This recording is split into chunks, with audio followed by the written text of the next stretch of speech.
Hello दोस्तों, नमस्कार। मैं आप लोगों का स्वागत करता हूं आंसू A2 एकेडमी में।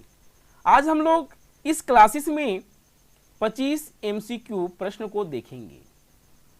NCERT बुक का जो गणित विषय है, 8th क्लास का गणित बुक में अध्याय 1, जिस चैप्टर का नाम है परिमेय संख्या, जिसको अंग्रेजी में बोला जाता है रेशनल नंबर। अध्याय 1 से परिमेय संख्या रेशनल नंबर से बनने वाले 25 महत्वपूर्ण प्रश्नों को आज हम लोग जो MCQ होगा उसको हम इस क्लास में, इस वीडियो में प्रैक्टिस करेंगे, देखेंगे। तो शुरू करते हैं आज की क्लासेस। आज का जो पहला प्रश्न है वो है सबसे छोटी प्राकृत संख्या है। प्राकृत संख्या किसे कहते हैं? गिनती की संख्या को प्राकृत संख्या कहते हैं, जो शुरू होती है 1, 2, 3, 4, 5 डॉट डॉट डॉट इन्फिनाइट तक, यानी 1 से लेकर इन्फिनाइट तक। तो सबसे छोटी प्राकृत संख्या क्या हुआ जी? सबसे छोटी प्राकृत संख्या 1 हुआ। यानी इस प्रश्न का जो आंसर होगा वो ऑप्शन ये होगा 1। सबसे छोटी प्राकृत संख्या क्या है? 1 है। अगला प्रश्न है दो परिमेय संख्याओं के बीच कितनी परिमेय संख्या होगी? यानी कि जब दो परिमेय संख्या लेंगे, जैसे मान लिया जाए 2 और 3, तो 2 और 3 के बीच कितनी परिमेय संख्या होगी? तो 2 और 3 के बीच अनंत परिमेय संख्या होती है। देख सकते हैं आप, अगर हम 2.1 लिखें, 2.1 लिखे, ये भी परिमेय संख्या है 2 और 3 के बीच। 2.12 लिख दिए, ये भी परिमेय संख्या है 2 और के बीच। 2.134 लिख दिए, 2.111 लिख दिए, 2.116 लिख दिए, 2.234 लिख दिए, 2.65। ये सारे जहाँ तक लिखने का मन करे, जितनी संख्या लिखने का मन करे, उतनी परिमेय संख्या आप लिख सकते हैं 2 और 3 के बीच। यानी कि जो ऑप्शन होगा डी, अनंत। दो परिमेय संख्याओं के बीच अनंत परिमेय संख्याएं होती है। अब अगला प्रश्न है प्रश्न संख्या 3, ऐसी परिमेय संख्या जो स्वयं का व्युत्क्रम है। व्युत्क्रम संख्या किसे कहते हैं? जैसे कि x का व्युत्क्रम पूछेगा तो इसका मतलब हो जाएगा उल्टा, यानी कि रेसिप्रोकल 1/x। x का रेसिप्रोकल यानी व्युत्क्रम क्या हो जाएगा जी? 1/x। तो कौन सी ऐसी संख्या है जो स्वयं का व्युत्क्रम है? जैसे कि हम अगर 2 देखें तो 2 का क्या हो जाएगा व्युत्क्रम? 1/2, जो कि स्वयं का तो नहीं है, स्वयं का व्युत्क्रम नहीं है 2। लेकिन 1 जो है, ऑप्शन बी, 1 जो है स्वयं का व्युत्क्रम है। जैसे 1/1, यानी मतलब क्या हुआ जी? 1। यानी 1 जो है वो स्वयं का व्युत्क्रम भी है। इसलिए क्वेश्चन नंबर 3 का ऑप्शन बी सही है, 1। अगला प्रश्न है निम्न में से सबसे बड़ी संख्या है। तो सबसे बड़ी संख्या किसे कहते हैं? अगर आपको संख्या रेखा खींच के दिखाया जाए तो ये संख्या रेखा है, यहाँ 0, 1, 2, 3, 4, 1, 2, 3, 4 डॉट डॉट इन्फिनाइट तक जाएगा। इधर -1, -2, -3, -4, यानी -1, -2, -3, -4 डॉट डॉट इन्फिनाइट तक।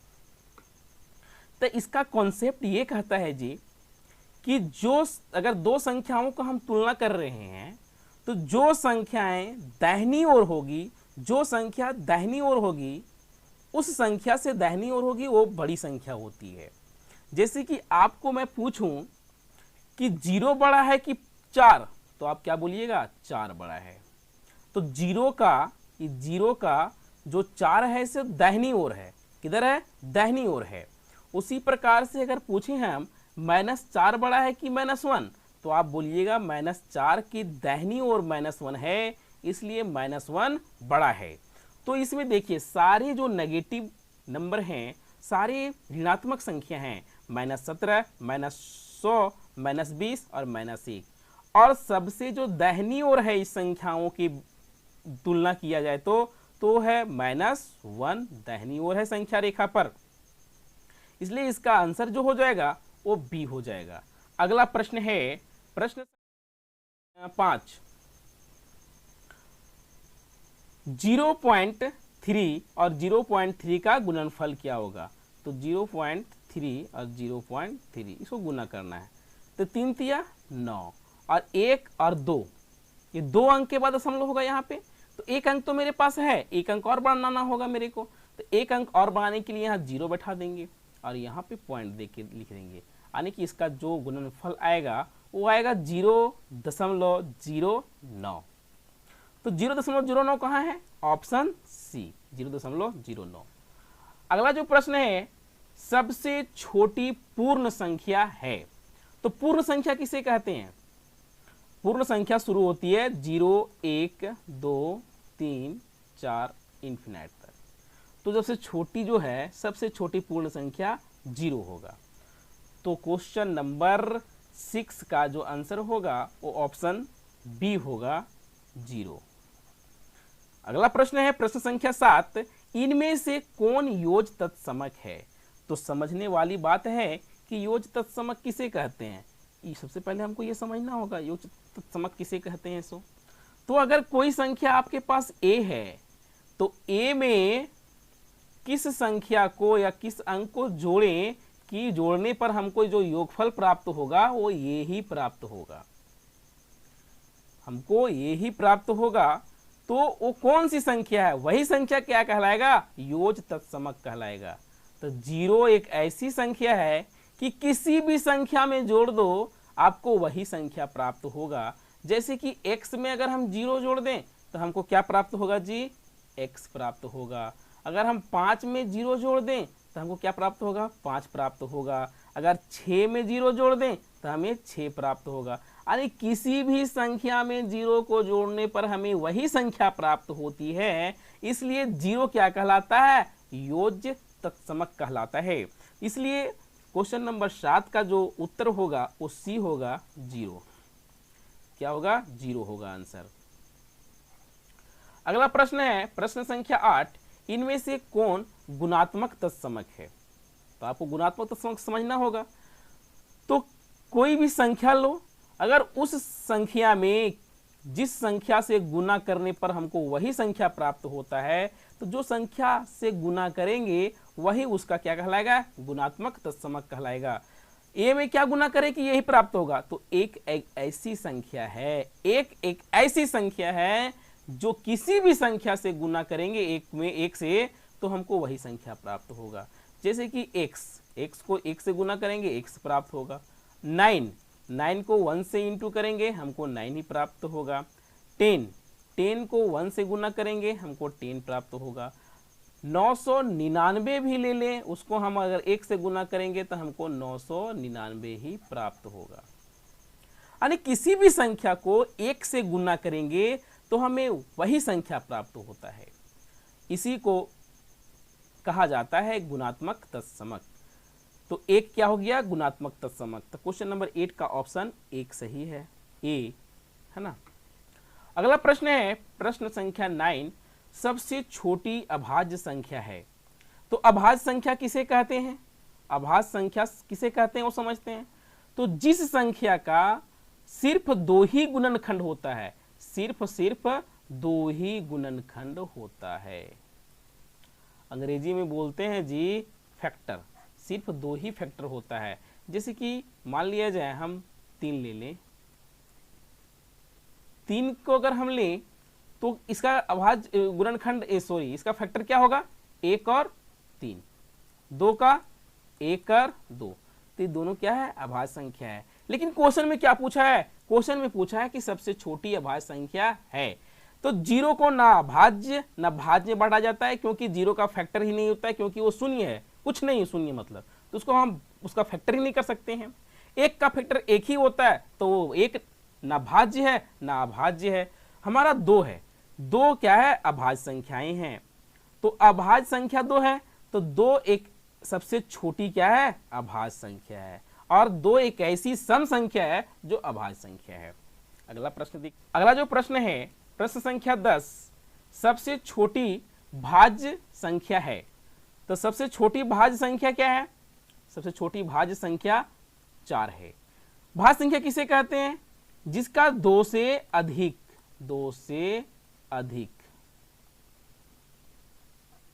गुणनखंड होता है, 2 से अधिक। जैसे कि 6 का गुणनखंड 1, 2, 3 और 6।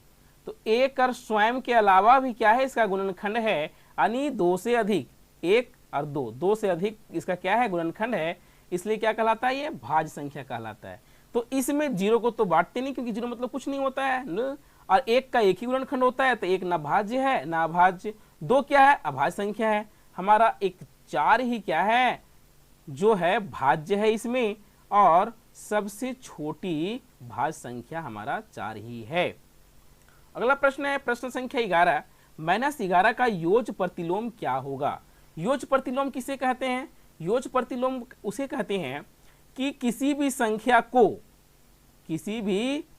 को मान लीजिए -11, इसका योज प्रतिलोम होगा 11, उस संख्या में जोड़ने पर हमको अगर योज तत्समक प्राप्त हो जाए तो उस संख्या क्या कहलाएगा, वो संख्या योज प्रतिलोम कहलाता है। जैसे कि -11 का योज प्रतिलोम 11 होगा, और जोड़ेंगे तो दोनों कट जाएगा, घट जाएगा, तो बचेगा 0, हमको योज तत्समक मिल गया। जैसे कि x का योज प्रतिलोम क्या हो जाएगा, -x, और अगर इसको हम जोड़ेंगे तो हमको प्राप्त क्या हो जाएगा, 0 प्राप्त होगा, क्योंकि x और प्लस माइनस -x घटे क्या होगा, 0।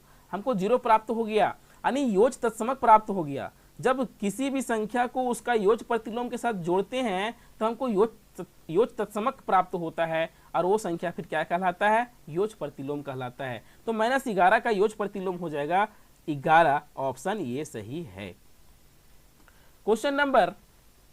अगला क्वेश्चन है क्वेश्चन नंबर 12, किस संख्या का व्युत्क्रम या गुणन प्रतिलोम नहीं है। व्युत्क्रम या गुणन प्रतिलोम नहीं है। व्युत्क्रम क्या होता है, रेसिप्रोकल। रेसिप्रोकल x का रेसिप्रोकल क्या हो जाएगा, 1/x। 5 का व्युत्क्रम क्या हो जाएगा, 1/5।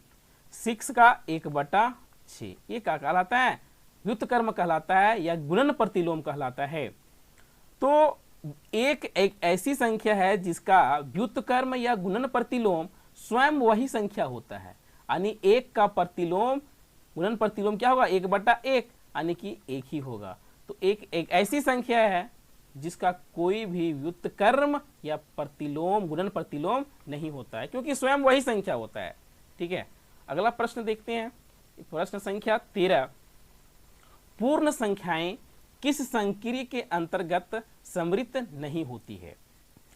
तो समृद्ध गुण क्या है जी, अगर कोई पूर्णांक है, हमारे पास पूर्ण संख्या है, अगर एक पूर्ण संख्या 5 है और दूसरा 6 है, तो अगर हम इससे 5 और 6 को जोड़ेंगे तो पूर्ण संख्या ही होना चाहिए।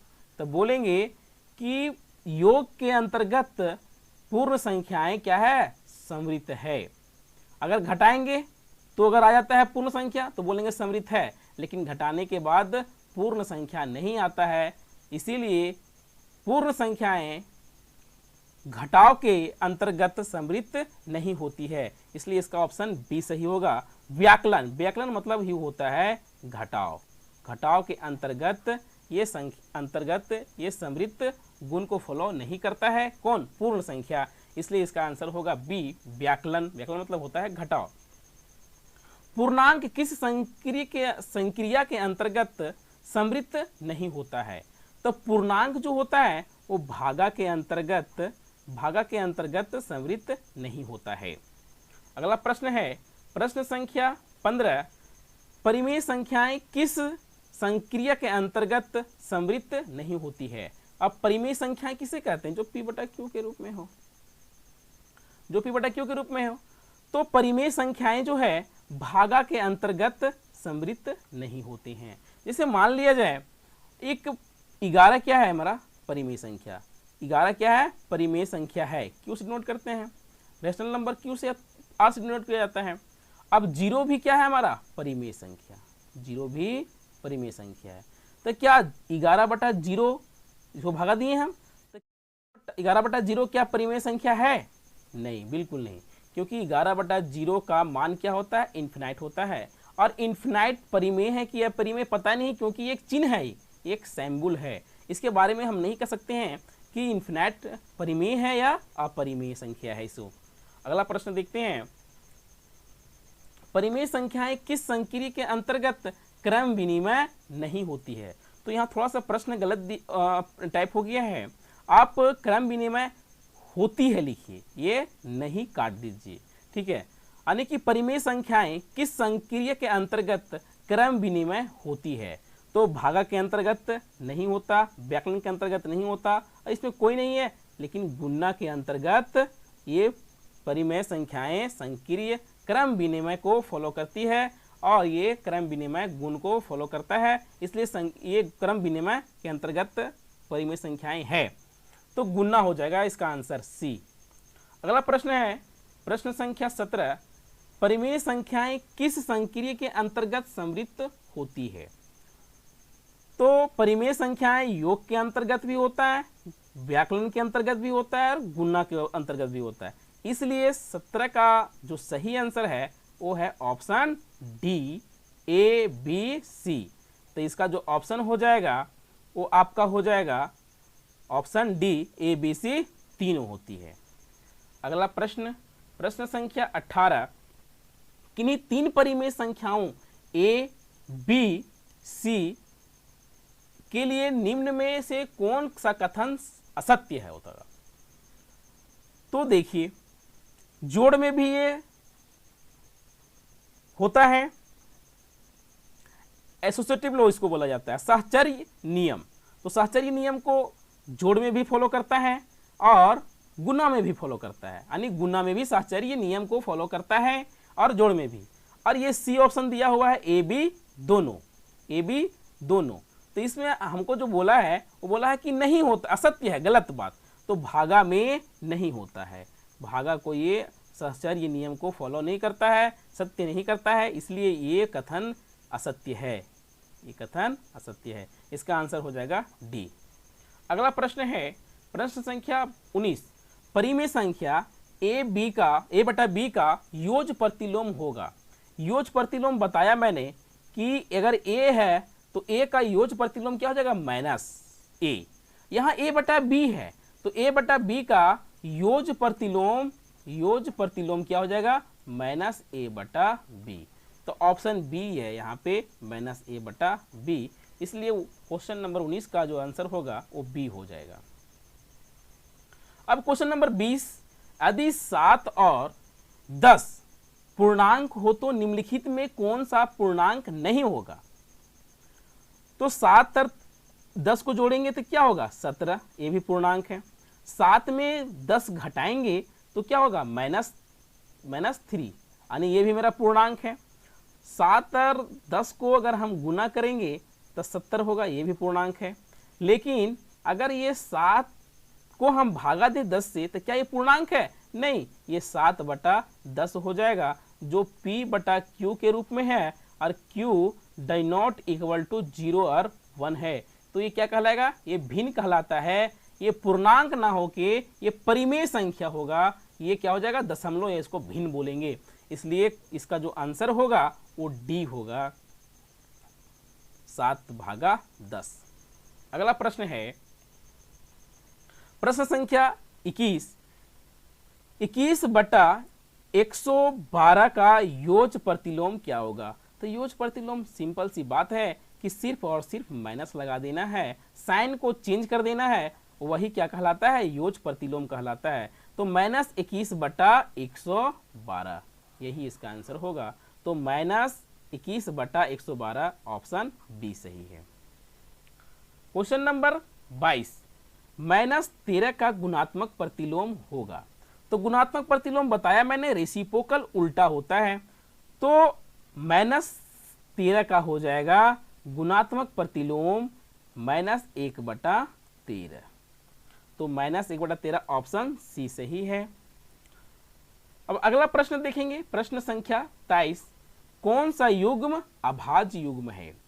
तो देखेंगे इसमें कौन सा जो जोड़ा है वो दोनों का दोनों संख्या क्या है, दोनों का दोनों संख्या क्या है, मेरा अभाज्य संख्या है। तो ऑप्शन ये 15 17 क्या है, दोनों अभाज्य है कि भाज्य है, नहीं, एक अभाज्य है तो एक क्या है, 15 भाज्य, ये नहीं होगा। 19 23 ये दोनों क्या है जी, अभाज्य है, तो यही ऑप्शन क्या है मेरा सही है, ये दोनों पेयर क्या है, अभाज्य संख्या है। 53 55 55 मेरा भाज्य है, 23 25 25 मेरा भाज्य है। तो ये सी ना होगा ना डी होगा ना ये होगा, इसका जो सही आंसर होगा बी होगा। ये दोनों संख्याएं क्या है, अभाज्य है 19 और 23, और दोनों एक युग्म में है, इसलिए इसमें अभाज्य संख्या का जो युग्म है ऑप्शन बी है। अगला प्रश्न है प्रश्न संख्या 24, 10 भागा -5 का मान होगा, यानी कि क्या हो जाएगा 10 बटा 5 -5, तो 5 दूनी 10, और ये माइनस लगा हुआ था माइनस, यानी इसका होगा -2 आंसर। -2 ऑप्शन ए में है, इसलिए इस क्वेश्चन का जो आंसर होगा वो -2 होगा। अब आज के क्लासेस में इसका लास्ट क्वेश्चन है -11 + 12। देखिए जिसको सॉल्व करें, -11 + -12 है, ठीक है, ये क्वेश्चन में है। तो -11 ये प्लस -12, अब यहाँ भी माइनस यहाँ भी माइनस, ये दोनों क्या हो जाएगा जी, जुट जाएगा। तो यह साइन रहेगा माइनस ही, और ये 11 और 12 कितना हो जाएगा, 3 और 2 23 हो जाएगा। तो -23 ऑप्शन बी में है, इसलिए 25 का जो आंसर होगा ऑप्शन बी -23 होगा। आप लोग ये जानते होंगे कि plus into plus equal to क्या होता है, प्लस होता है, minus into minus equal to plus होता है, plus into minus equal to minus होता है, minus into plus equal to minus होता है। ये जिस प्रकार से गुणा में होता है जी, वैसा ही भागा में होता है, सेम चीज़ भागा में होता है। तो आप गुणा के लिए याद करें, भागा के लिए आपको स्वयं याद हो जाएगा। और ये बहुत ही काम की चीज़ है, बहुत जगह पे अलजेब्रिक टर्म में, बीजीय गणित में ये बहुत काम की चीज़ है, इसको तो याद रखना ही रखना है। तो आज की क्लासेस यहीं समाप्त की जाती है। धन्यवाद।